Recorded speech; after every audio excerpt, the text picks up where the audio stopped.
All right, everyone, buckle up because we're diving into a topic that you might think is a little bit, well, basic at first glance. Yeah, we're going back to basics this time. But trust me, we're about to uncover some hidden depths.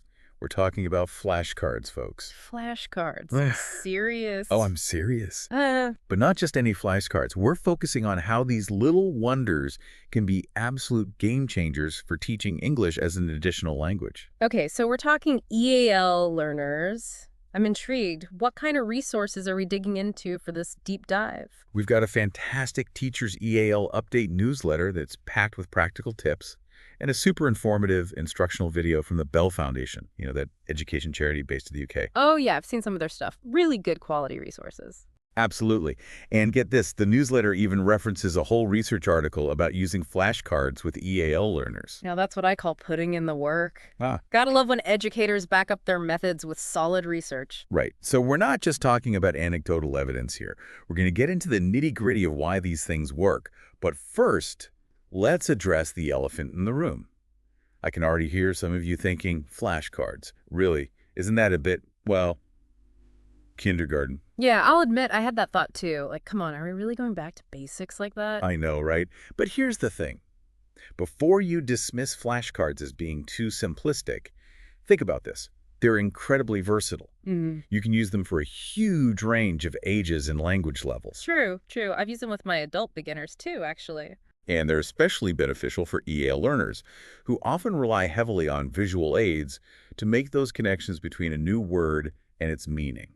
It's like building a bridge, right? Visual cues like the ones you get with flashcards, those are like the support beams for that bridge. Love that analogy.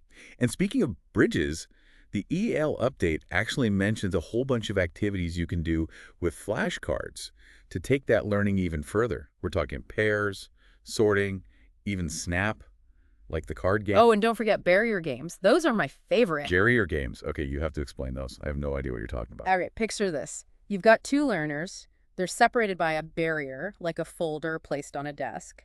One learner has a flashcard, and they have to describe it without actually saying the word printed on it.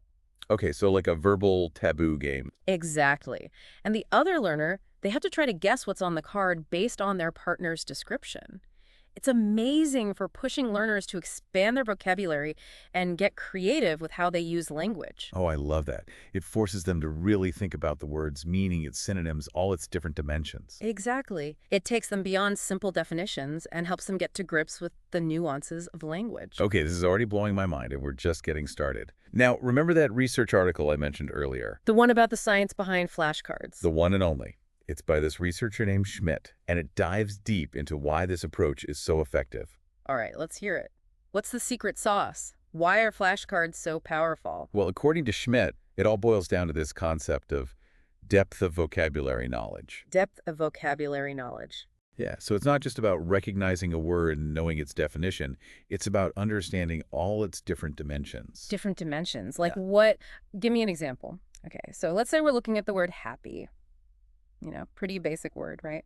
Right. We know it means like feeling joy, but that's just scratching the surface. Okay, I'm listening. Think about it. How do you say very happy in English?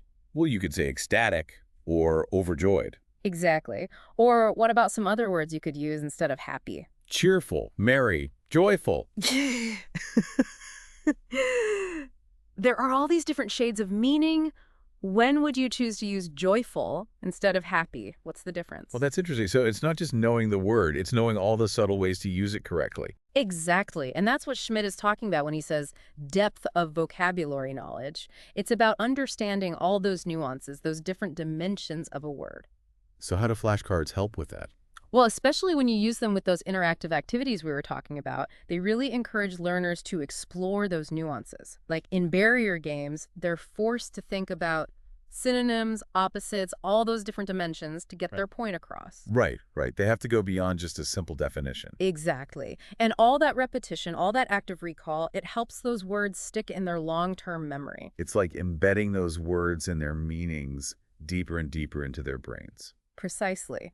Schmidt also talks about how it's important to focus on the form of a word, not just the meaning. Form. You mean like how it's spelled? Yes. The spelling, the pronunciation, all of it. Which makes total sense with flashcards, right? Yeah. You're seeing the word written out, you're hearing it spoken aloud. Multisensory learning in action. It's like you're creating all these different pathways in the brain for that word to travel along. Exactly. And the more pathways you create, the stronger that connection becomes. I love it. So we've got the research showing us why flashcards work, but what about the how-to? Remember that awesome Bell Foundation video we mentioned? Oh yeah, that one's packed with practical advice. They get some great tips for using flashcards effectively in the classroom. Didn't they emphasize the importance of like modeling language for EAL learners Yeah. instead of just showing the flashcard and expecting them to figure it out on their own? Yes. Modeling is so important. They gave a great example in the video. Let me see if I can remember it. Oh, yeah. Instead of just showing a picture of a cat, the teacher would say something like, "This is a cat. It is a very fluffy cat." Giving them a sentence, showing them how to use the word in context. Oh, that's so smart. It gives them a framework, a starting point. Exactly. And they also talked about the power of having learners create their own flashcards. Oh, I love that idea. It's like taking ownership of the learning process. Right. And it makes it so much more engaging for them, too. They're not just passively absorbing information, they're actively creating something. It's like the difference between just looking at a map and actually drawing your own. You're going to remember the routes so much better if you're the one who mapped them out. Such a good analogy. And for those who want to go even further, the video even recommends a bunch of online resources.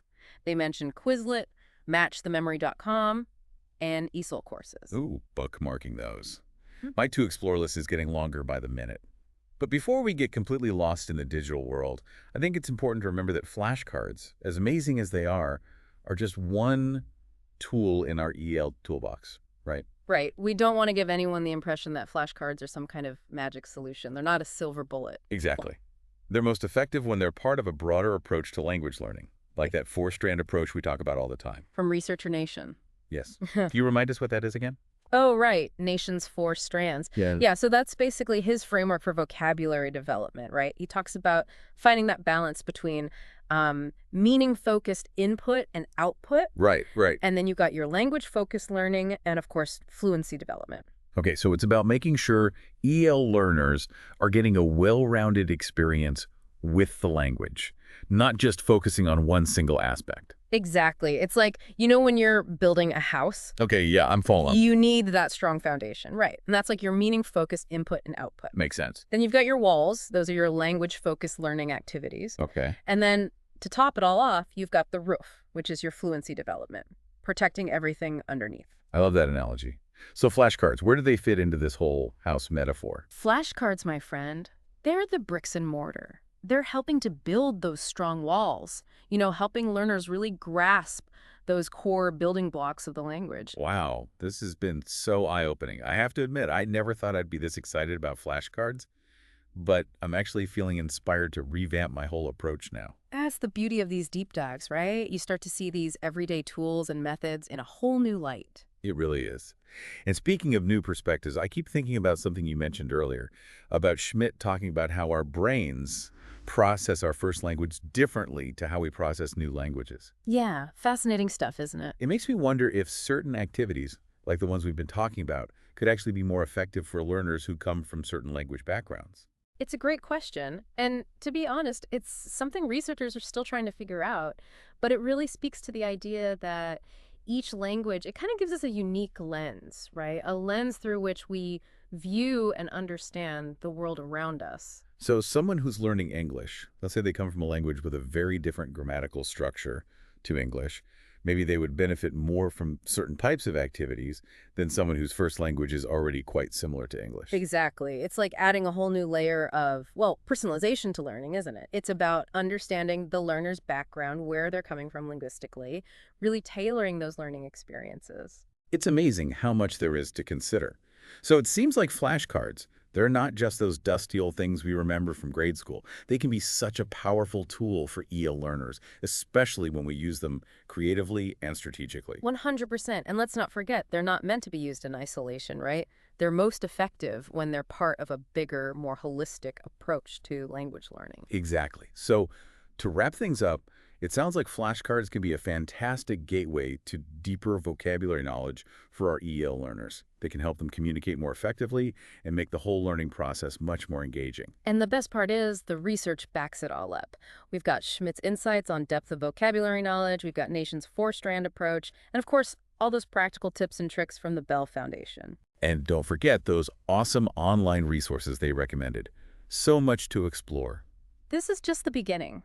Ultimately, it's about creating that supportive learning environment where learners feel empowered to explore the language, to experiment, to make it their own. And you know what? Flashcards, as simple as they may seem, they can play a huge role in that journey. Well said.